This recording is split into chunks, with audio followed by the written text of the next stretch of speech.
New York, and on the new Hot 97 app. Ebro in the morning on Hot 97. Ebro in the morning. Laura Stiles is here. Rosenberg on assignment right now, working on another project. And we have Alexandria. Alexandria. Yep. And what's your last name? Ocasio-Cortez. Ocasio-Cortez. And you got to do all of that at the same time. So yep. Alexandria Ocasio-Cortez. You got it. Got it. You are currently running for Congress here in New York State. Mm-hmm. And it's the 14th district. That's right. And Laura Stiles, how did you guys meet? Well, we're just meeting right now, okay. But it was really interesting because on social media, friends of mine and my friend Phil Chang had mentioned her, DJ Annie Quinn. So a couple of people are like, Laura, you guys need to meet her and have her at Hot 97. Obviously, because they've seen that we've had, guests from all over, from the mayor, people running for office. And then I was like, it's super important because I know elections are tomorrow. Yep. Tomorrow. And I know that you have some amazing, points. And I just wanted to talk to you and get to know you a little better. I know you're super passionate about abolishing ICE. Yep. That's and I wanted to talk to you about that. For sure. And then your team told me that you were protesting in Texas outside of these, detention I don't even, centers. I can't even call them shelters. Detention centers where they're, where they have the kids that have been stripped away from their families. Yeah, I went down there yesterday with Voto Latino, Raíces Texas, and a couple of other groups. And we actually went to Tornillo, Texas, which is where the site of the first child detention camp is.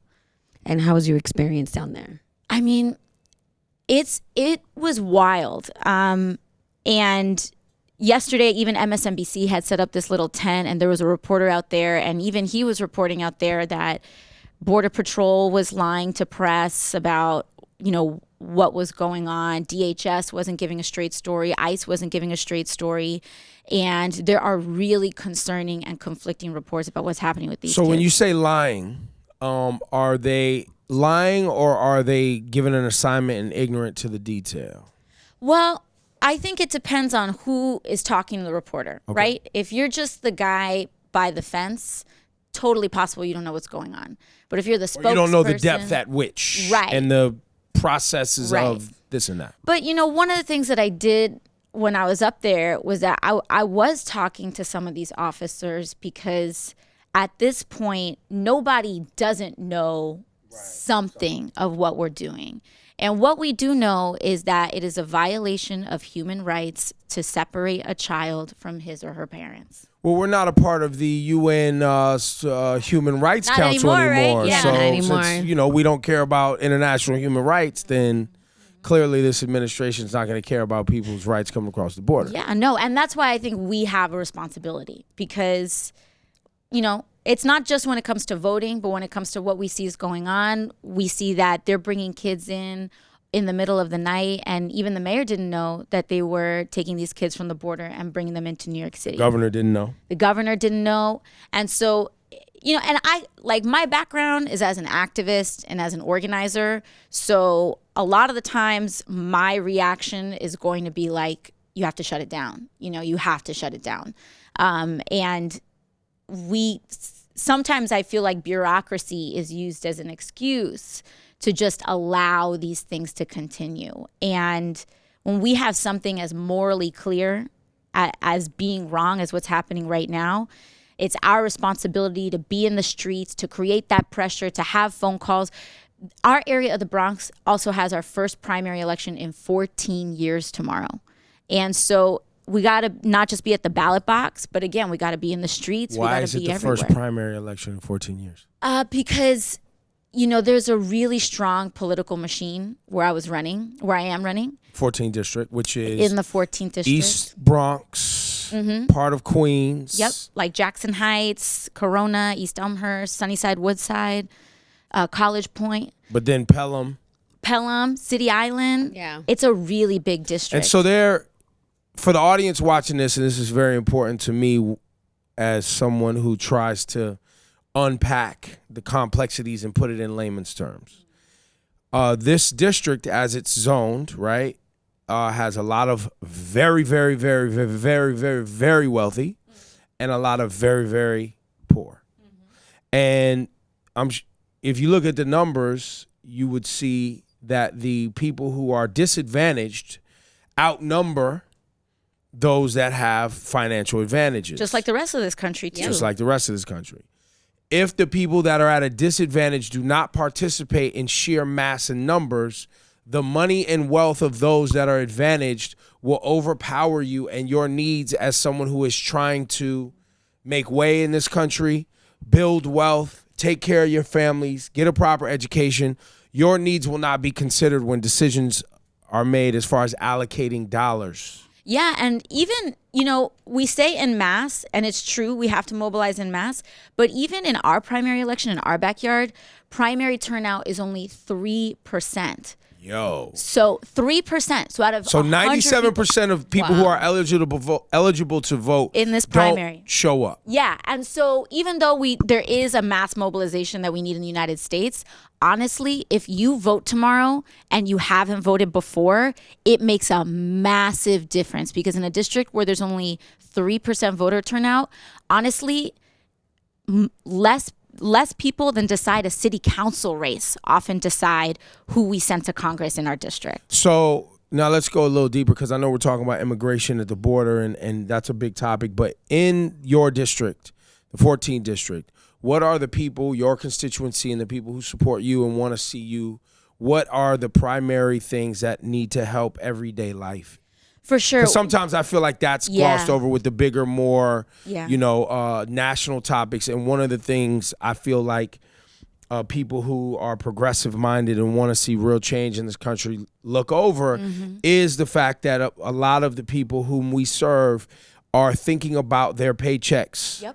And their jobs and their education, like right now. It's all bread and butter issues that we need to be talking about. So I will say immigration is important because our district is half immigrant, actually, one of the most heavily immigrant districts in the United States. Especially when you look at Jackson Heights, Elmhurst, Corona, like all those areas. Parkchester, very immigrant. But also, healthcare, housing, education, period. Improved and expanded Medicare for all.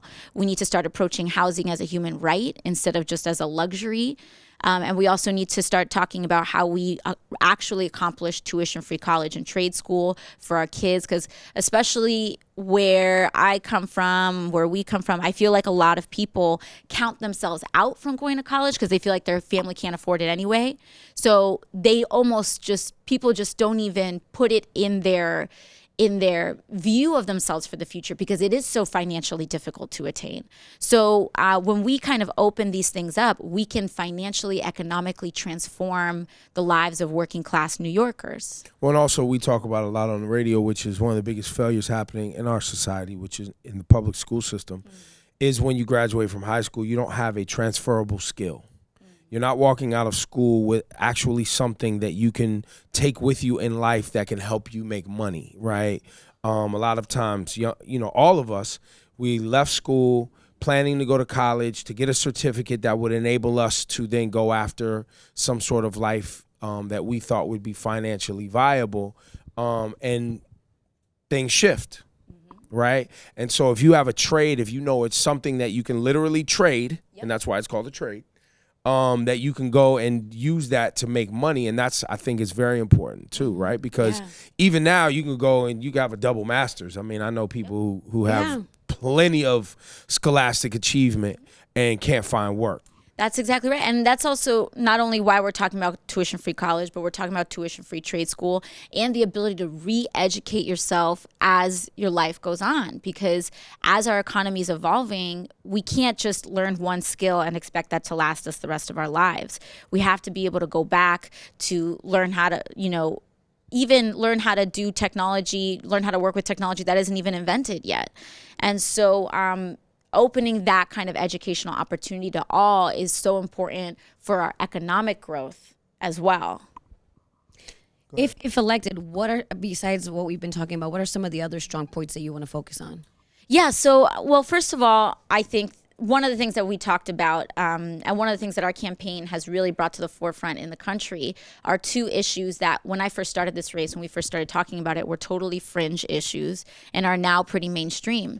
The first one was abolishing ICE, and people said, can you even possibly do that? But we forget that ICE was established just in 2003. We had an immigration system before then.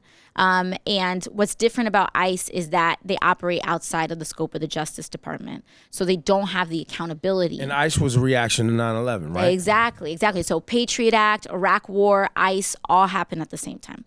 But the second thing that we're also talking about that we've kind of put on the table is a federal jobs guarantee. So the idea that you can always kind of seek employment of last resort, and that you kind of also guarantee a minimum job quality in the United States. So no matter what, you can be guaranteed a job that has a $15 minimum wage, paid family and sick leave and parental leave, and paid healthcare as well without copays, because those are kind of like the three elements to dignified employment, where you can kind of get people out of this cycle of where they have to work 2-3 jobs in order to meet the very basics for themselves and their families. It's taking it a step further. One of the things that we hear a lot when people bring up topics such as the ones that you're pointing out for the 14th district, and these things are important, is you start to hear people talk about, well, this isn't socialism, and guaranteeing housing and guaranteeing certain wages. This is capitalism. No.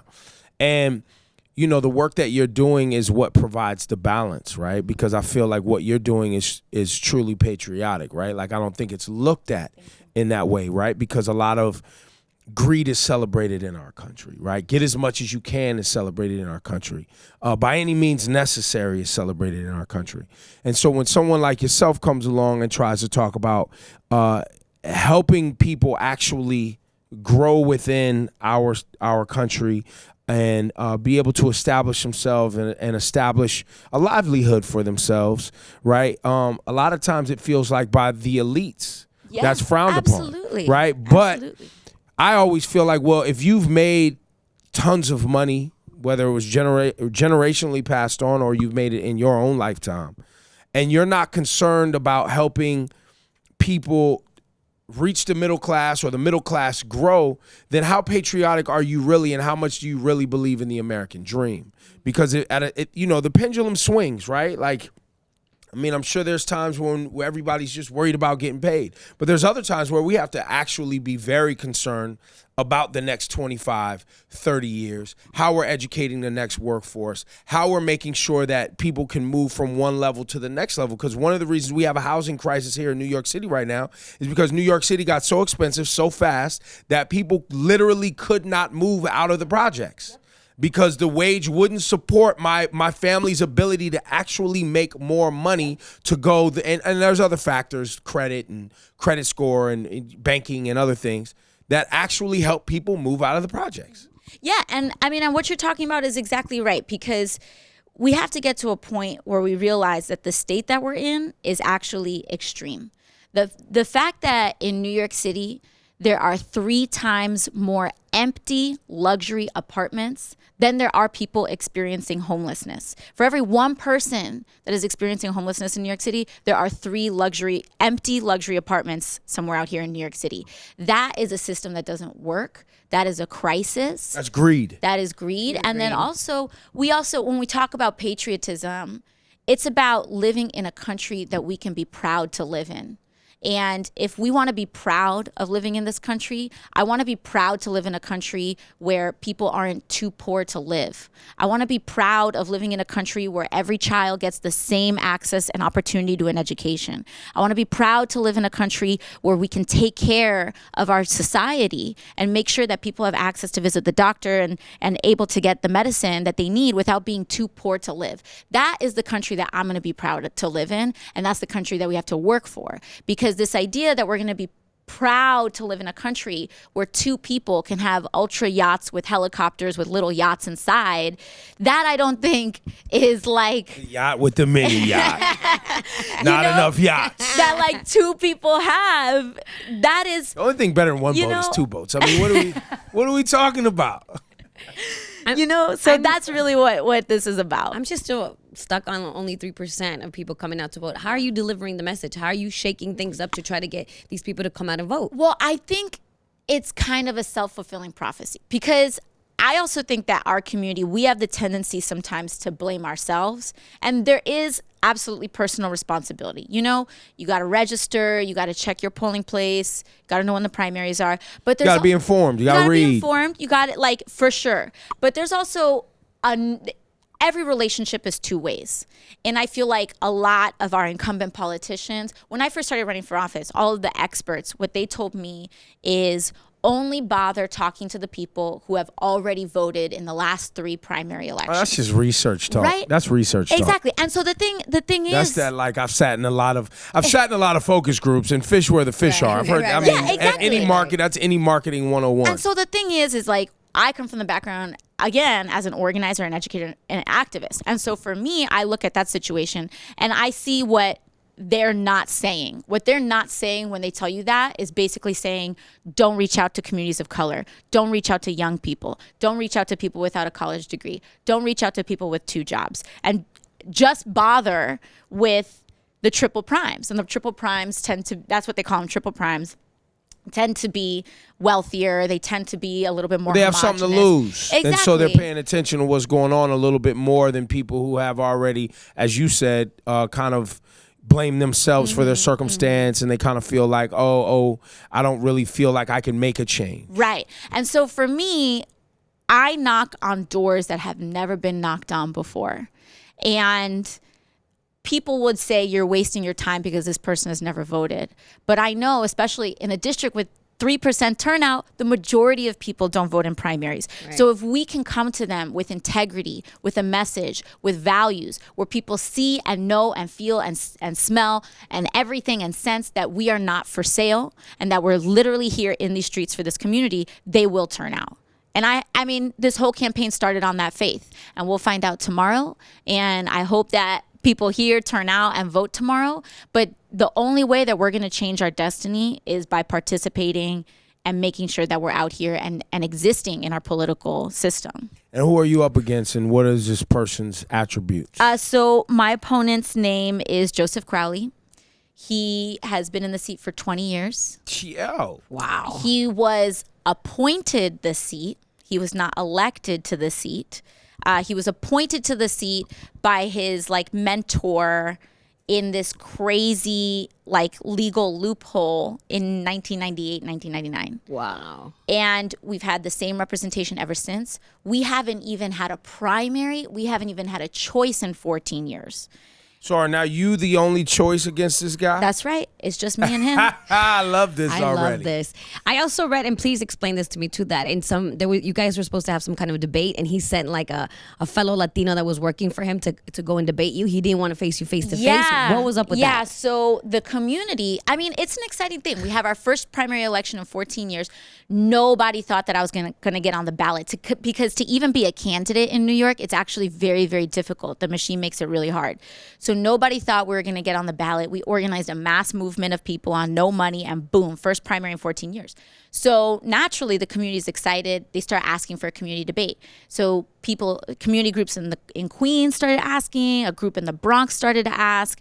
And he was like, no, no, no, no, no. And every day it was like, oh, he's in Washington. But then a constituent called the D.C. office, and there were no votes in Congress that day. Then I was like, oh, he's too busy. So he was avoiding a debate. And so the first debate, goes by in Queens. It was an empty chair. I was talking to the community of 100 people or so. Then the second one was in the Bronx, and he sends a surrogate to debate me. So it was a super bizarre situation because regardless of who you send, your surrogate is not running for Congress. Right. You are. And so I'm literally sitting there. I'm the only candidate for Congress, and I'm debating a surrogate. And he not only was that happening, but he was posting photos of himself 20 minutes away at a tiny event in Queens. And so it was this really bizarre situation. The community was like, what is going on? She was kind of, it was just a bizarre situation. And so the next day, the New York Times picked it up, and they're like, oh no. They're like, this, no matter how long you've been in that seat, you need to earn it every time, and you need to show up, and you can't hide. And I mean, what I will say is that he did agree to a televised debate on New York One.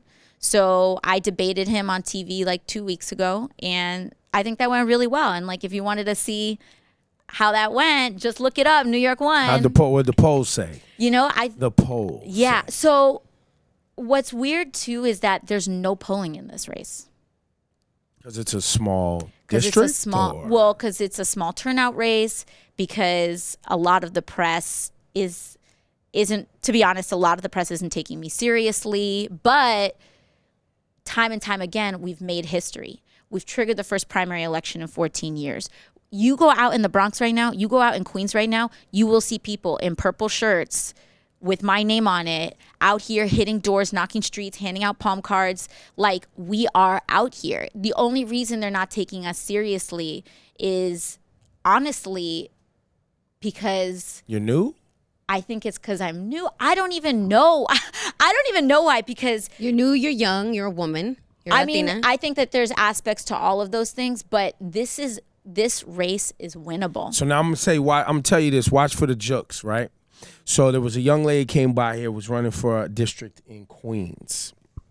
I forget her name. Yes. And she was rocking. And it was a small turnout situation where literally 1 or 2 votes can. Yeah, all of these races are like that. So the people like taking the ballots and watching people come in, you know, a lot of times what they do is, you know, because you have the whole day. Yeah. Right. So yeah. from the morning, so they'll pay people to kind of be at the spots and kind of get a gauge of what is what. She told me after the thing that her opponent, who doesn't live in her district, she's from her district. Yeah, my opponent lives in Virginia too. Yeah. Doesn't live there. In the last minute, he went and like got a whole building to go vote for him. And the super that ran that building, they paid, and he helped other people get there. And so in the last minute, he ended up winning again by 1 or 2 votes. So because they already have so many relationships after so many years on the ground with the polling places and the women who actually and men who actually, you know, sign people in to vote, that they already are getting information. Yeah. Based on those and relationships. extra finances to be able to do a couple things. Just last year, the New York City Board of Elections pled guilty in court. They pled guilty when the Attorney General opened up a case against them for criminal negligence in voting. And what did they find? Of course, that this negligence and the impact of what they pled guilty to was primarily concentrated in Latino and African American neighborhoods. It's not surprising. So I think the thing is like sometimes the response to that is to be cynical, is to say why bother, etc. Well, no, you replace these people. Exactly. You take over. We have to turn out. You take over, we and instead of seeing the same people at the polling location that have been there for the last 50 years, right? You start putting young energy in there, and you. Polls. Like you can sign up. They pay you to work the polls. It's not like you have to give up a day of work or a day of income to do that. And it is important that we are involved. But you gotta. I'm just telling you that because, you know, obviously we've had a lot of conversations with young politicians who care about the future of not only where they live, but this country, our city, et cetera, et cetera. You know, dig a little deeper and make sure your team is paying attention. And that's, you know, and it's when we talk about a machine, that's exactly what we're talking about. When people say, oh, political machine, political establishment, what they're taught, what people are talking about are those long-standing practices of really old school things, you know, of busing all these people in a building to a polling location, of people not knowing exactly who they're voting for, and then, you know, et cetera. But the way that we respond to that is the way you respond to machines is with movements. And so if you are listening to this, if anybody here is tapped in and tuned into this conversation, now your responsibility, now that your consciousness has been raised, your responsibility is to bring your family and to bring your friends. And no excuses, because I think we kind of have a disease sometimes, and that disease is cynicism.